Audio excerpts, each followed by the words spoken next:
시청자 여러분 안녕하세요. 레드데스크의 브렌입니다. 만나서 반갑습니다. 지난주에 업로드했던 M5 리뷰는 보셨나요? 아무래도 커스텀 키보드이다 보니까 제가 같이 체결해서 사용 중이던 스위치가 궁금하셨을 텐데 사실 이 스위치가 가성비가 엄청나게 좋은 걸로 유명합니다. 촬영 시점 기준으론 제가 구입했던 것보다 더 저렴하게 판매 중이던데 100개 기준으로 2만원 밖에 안 해요. 그래서 오늘 리뷰로 준비했습니다. 하이무 시솔트 리니어입니다. 지금 리뷰 시작할게요.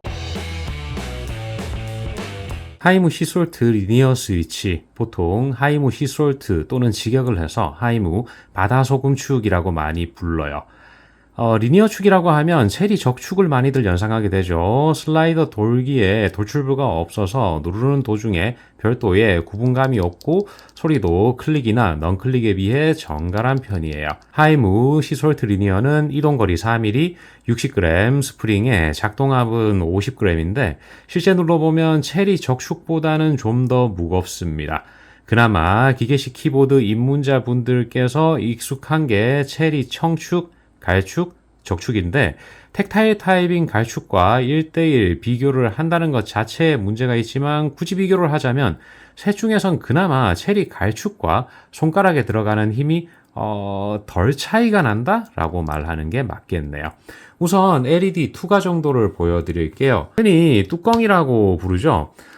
이 상부 하우징에 투명도 높은 PC 재질을 채용해서 LED 키보드와 보시다시피 좋은 조합을 만들어냅니다. 아마 이 부분이 매력 포인트로 느껴지실 분들도 계실 거예요. 이제 분해를 해보죠. 참고로 바다소금축은 체리축과 유사한 4점 고정식 하우징을 갖고 있습니다. 분리2를 쓰려면 이렇게 4개의 기둥이 솟아나온 쪽을 쓰시는 게 맞아요. 한번 열어보면 일단 PC 재질에 상부 하우징이 있습니다. 스텝 및 슬라이더의 재질은 POM인데 약간 파스텔 톤을 띠고 있는 노란색이라고 보는 게 좋아요. 그리고 하부 하우징은 하늘색 쪽에 가까운데 나일론 재질입니다. 키보드 스위치 용어 중에 바치리라는 말이 있어요. 입문자분들은 키보드에서 이게 뭔 소린가, 뭘 갖다 바치라는 건가 싶으실 텐데 또는 그게 뭔데 씹더가라고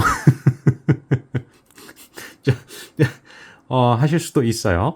간단하게 말하면 바닥 치는 리니어의 줄임말인데 이 아래쪽에 보이는 폴을 길게 뽑아서 타건 시 바닥을 치는 느낌과 소리가 상대적으로 높은 리니어를 바치리라고 부릅니다. 네, 바다소금축은 바치리에 해당합니다. 스프링은 2단 스프링인데 딱 봐도 길쭉하죠. 바다소금축은 기본 공장 윤활이 된 상태로 출시가 되는데 이 스프링 쪽도 한번 만져보면 손의 일정 부분 윤활제가 묻어나고요. 그리고 슬라이더 쪽과 폴 쪽도 윤활이 어느 정도 되어 있는 걸 볼 수 있어요. 윤활 정도는 막 특별히 과하다고 볼 수도 없네요. 다만 공장 윤활의 경우 동일 모델이라도 각 스위치마다 윤활 상태에 차이가 나는 경우가 있습니다. 하이무 시솔트는 그 정도가 막 극명하고 이런 수준까지는 제가 사용한 110개의 스위치 기준으로는 나타나지 않았지만 스위치별로 키감에 약간의 차이는 존재하는 애들도 있었어요. 다만 그 정도는 충분히 참아줄 수 있는 수준이었습니다. 마지막으로 이 하부 하우징 안쪽에는 금속 접점부가 있고 바닥 쪽엔 5핀 접점이 보이죠. 본인의 보강판이 스위치를 좀 헐렁하게 잡아준다면 3핀 접점에 비해서 체결이 더 안정적이고 키캡을 뺄 때 스위치가 같이 빠질 확률을 줄여줍니다. 이제 타건으로 가보죠. 일단 바닥 치는 소리와 뚜껑 치는 소리를 주의 깊게 들어주세요.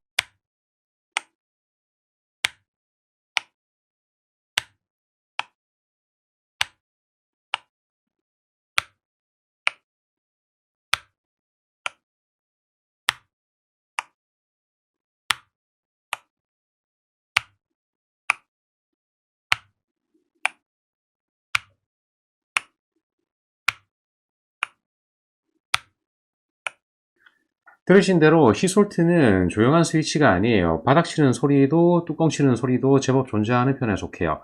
특히 뚜껑 치는 소리의 경우 뭐랄까요? 좀 경쾌하다? 라는 느낌까지도 줍니다. 이제 본격적으로 타건을 하겠습니다.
이것으로 타건을 마치겠습니다. 잘 들으셨나요?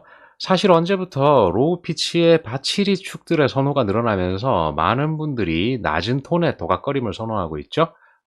사실 하이무 시솔트는 로우 피치로 보기에는 좀 무리가 있지 않나라는 게 제 개인적인 생각입니다. 실제 가격 대비 상당히 좋은 타건음을 들려주는 건 사실이고 공장 윤활도 스위치 가격대를 생각하면 괜찮게 된 편이어서 서거김이 스위치별로 차이가 살짝씩 존재하긴 하지만 이만하면 괜찮게 정돈되어 있습니다. 하지만 기본적으로 타건음이 낮다고 보기는 어렵고 해서 도각도각보다는 다각다각? 이거 굉장히 주관적인 표현인데 참조 정도 하시라고 말씀을 드립니다. 정리로 가죠. 제가 오늘 리뷰를 한 하이무 시솔트 리니어 스위치.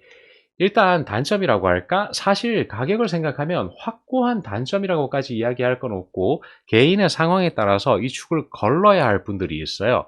좀 전에 말씀드렸듯 로우 피치로는 보기 어렵습니다. 또 공장 윤활은 어디까지나 공장 윤활일 뿐이에요. 출고 상태 기준으로 쓸만하다는 거지 완벽한 윤활 상태를 기대해서는 안 됩니다.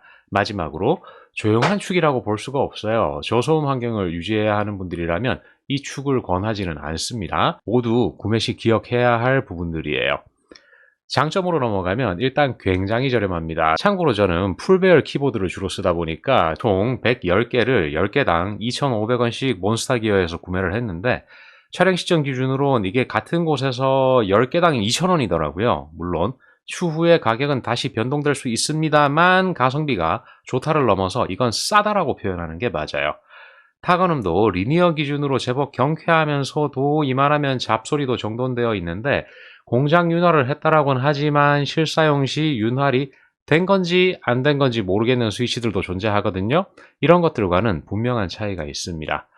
또 좀 전에 말씀드렸듯이 스위치 간에 편차가 없는 건 아닌데 그렇다고 막 어떤 스위치는 윤활이 거의 안 되어 있고 어떤 스위치는 떡윤활이라 찌걱찌걱거리고 이런 편차까지는 제가 테스트한 110개의 스위치를 기준으로는 존재하지 않았어요. 즉 원한다면 세척 후에 셀프 윤활을 할 수도 있지만 그냥 공장 윤활 상태로도 이만하면 제법 쓸만하다라는 겁니다. LED 투과 정도는 상부 하우징 자체가 투명한 PC 재질이라 LED 키보드를 쓰시는 분들께서도 광량 까먹음 없이 잘 사용할 수 있어요. 키감도 서거김이 적고 체리축 기준으로 갈축을 선호하는 제 입장에선 키압도 적응하는 데 별 어려움이 없었습니다.